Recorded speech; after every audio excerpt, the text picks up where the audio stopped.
I believe in a future where an existence without poverty is not a privilege, but a right we all deserve.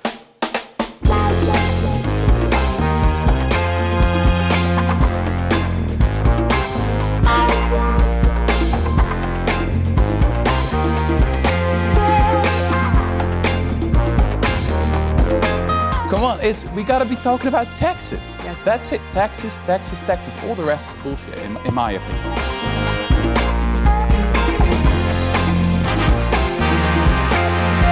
But you're a millionaire funded by billionaires, and that's the reason why you're not talking about these issues.